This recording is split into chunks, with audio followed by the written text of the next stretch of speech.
এতিমদের সাথে আল্লাহ পাকের সরাসরি সম্পর্ক থাকে, তারা তাদেরকে সবাই গ্রহণ করতে চায় না, তারা সমাজে একাকিত্ব অনুভব করে, তারা বিভিন্ন দরজা থেকে ধাক্কা খায়, ওরা আল্লাহ পাক তাদেরকে রহমতের কোলে উঠায় না।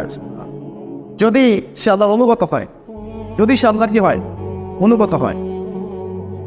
আল্লাহ পাক নবী মুহাম্মদ সাল্লাল্লাহু আলাইহি ওয়াসাল্লামকে মনের কষ্টের সময় বলেছেন, আলাম ইয়াজিদকা ইয়াতীমান ফাআওয়া, আমি কি তোমাকে এতিম অবস্থায় পাই নাই, আমি কি তোমাকে এতিম অবস্থায় পাইনি, তারপরে কি তোমাকে আমি প্রতিপালন করিনি। ওয়াজাদাকা দাল্লান ফাহাদা ওয়াজাদাকা আইলান ফাআগনা।